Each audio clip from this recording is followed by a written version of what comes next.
pa ho, kaya pa ho natin gawin ito, provided we can really start the campaign by August 2 or August 1. Okay, ang step 4 po ay yung mismong primary process na. Dalawang bahagi po yung primary, kaya 4A, 4B po yan. Yung una pong bahagi ay yung district level, yung mangyayari sa distrito. Meron po kaming iminumungkahi na specific dates for 2 specific meetings ng DFG para siguraduhin na may minimum set of gathering ang DFG. Kung meron pa silang magagawang iba pang proseso, mas mabuti. Pero ang mungkahi po namin, at least may dalawa silang pagpupulong na malaki. Una ay yung gagawin sa September 6, kung saan pwede nilang tingnan yung candidate's profile. Tapos isisettle yung usapin ng sino ba ang kasama sa District Facilitator Group at mga elector. Sino ang kasama? Sino ang sasama sa coalition na ito? At bahagi po ng proseso ng pagsama ay yung proseso ng pag-ambag. There's no free lunch in this process, so lahat po tayo ay kailangan magtaya. So isang expression yan ay yung pagdodonate ng almost like a membership fee for everyone who will be part of the elector or part of this coalition process. At ito naman mong kasunod na proseso niyan, yung isang buwan, ay pagkakataon para dun sa mga individual at organisasyon na sasama sa bawat district process ng kanilang internal discernment and discussion. Kasi they will have to be given this period para mag-usap-usap on their own, mag-usap-usap with their constituency, at yan din po ay proseso para i-validate ang emerging na common vision at emerging na common reform agenda na kung maalala nyo, galing yan sa simula't simula doon sa community caucus pataas. At ang second meeting po na mungkahi namin is 1 month after that, October 7, may pangalawang tingin sa candidate's profile. Mayroon po tayong gagamitin na tool, yung criteria ng MGG, ng Movement for Good Governance. At magkakaroon tayo ng matching process at merong mandating process dito ng mga delegado ng distrito sa tinatawag na National Convention. So ang ating pong People's Primary Process, dalawa, district level at yung National Convention. So meron pa rin ho talagang big gathering. At itong big gathering na to, hindi lahat ng elector or member ng coalition ang sasama, kundi kinatawan.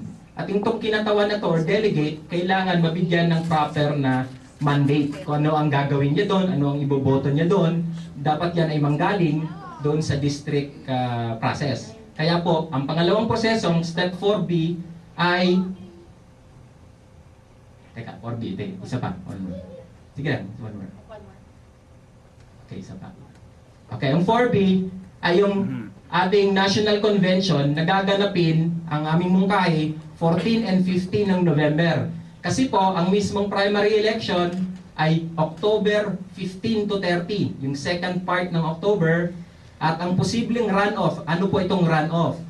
Kung sa proseso po ng pagboto ay hindi makakuha ng majority vote, halimbawa sa presidente, mahirap po yun, no? So, meron tayong 1 linggo after the actual process of voting, at mamaya ipapaliwanag ko kung paano talaga yung actual practice of voting, ay bibigyan tayo ng 1 linggo upang yung top 2 doon sa unang set ng election ay pwede muling iboto para makakuha ng majority vote. So yan po yung tinatawag na runoff election at yan po ay maaaring gawin ng November 1 to 7. So nangangahulugan po na pwede ho tayong magkaroon ng National Convention by the time na pumatak ng November 14 and 15. Ano po ang mangyayari doon? Una, ira-ratify ng delegado batay sa kanyang mandate na binigay mula sa distrito ang People's Agenda na nag-emerge out of the process. Pangalawa, sila ay iboboto ng VP, 12 senador, at ito po ay iboboto at i-declare. Bakit po dito iboboto ang VP? Ganito po ang pananaw na, ganito po tingin namin dyan. Ang iboboto po natin sa district level ay presidente at local position. So kung masipag po yung district, maaaring congressman, governor, mayor. Bakit hindi kasama ang VP? Para po mabigyan ng pagkakataon yung presidentiable who may not fare well within the primary election or may makita siyang ibang trending within the actual process that would make him, her decide to instead run for vice president or to slide down to senator. Bagaman ibang trabaho yon, dahil legislative yon, pero ang assumption naman namin dito, kung kaya mo tumakbong presidente, vice president, ba't naman hindi ka pwedeng maging senador? So, yan po ay para mabigyan ng pagkakataon that they will go to that other level of position, vice president and senator. Kung kaya po, ang pagboto ng vice president, senador ay sa convention. Ngayon po, may runoff din po dyan para po siguradong majority ang vote. At dito po ay idideklara na formally in the eyes of the public ang Dream Team o yung People's Coalition. Kung ano pangalan yan, dibatihin na lang nila doon kasi hindi pa natin alam yan. Okay, so kasunod po na proseso after nito, ba't kulay green? Hindi ako nag-ayos yan. Ang preparatory sa election ay mula November 16, right after the National Convention hanggang actual na election. Ano po ang mangyayari dyan? Una, yung People's Coalition po na ito ay magre-rehistro sa COMELEC. Papaliwanag lang po namin na itong bagong coalition na to is not one single party, but a coalition of parties and movements. Ang ibig pong sabihin nito, Movement A will not disappear, it will remain Movement A. Party B will not disappear, hindi sila kakainin, they will remain Party B. They are just coming together into a coalition party. So yan po ang aming dito. It's a new party, a coalition party. At magre-rehistro po yan sa COMELEC. At itong People's Coalition candidate, yung nanalo sa loob ng proseso ng primary, ay ngayon ay hingiin na mag-file ng candidacy. Ngayon po medyo tricky ito dahil paano po kung yung nanomina ay may current party membership? Particularly those na maaring ang party membership nila ay pag inassess mo yung kinasasamahan niyang party, isubject mo siya doon sa selection committee, ay hindi papasa bilang non-trapo.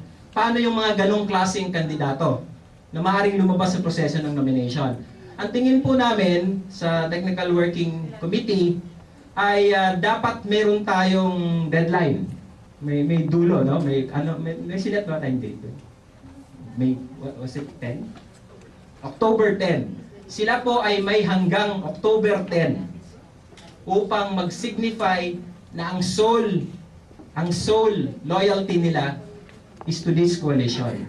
That means we will have to ask them to resign if the party or movement they belong to is not part of the coalition. If they are part of the coalition, no need kasi kasama rin naman. Kung ang isang kandidato lumabas sa proseso, siya mismo non-trapo, pero ang kinabibilangan niyang organisasyon ay medyo trapito, or kalahati trapo, kalahati non-trapo, nandun siya sa kalahating non-trapo, bibigyan po siya hanggang October 10 para po mag-decide. Kasi hindi po pwede na dual membership. The coalition party you must only be a member of the coalition party, either directly or because your group or coalition or your movement or party is part of the coalition. Okay. Magre-reconvene po ulit tayo ng mga miyembro ng People's Coalition sa district level para po pag-usapan na yung mga kailangang preparasyon sa campaigning at fundraising patungo sa eleksyon. At imomobilize po natin sila sa proseso ng eleksyon, particularly sa fundraising at campaigning.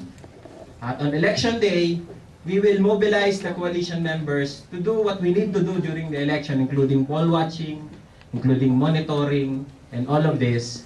And we urge everyone to pray hard kasi hindi lang po nakasalalay sa atin ang success nito, kailangan po ng tamang biyaya para magawa natin ito.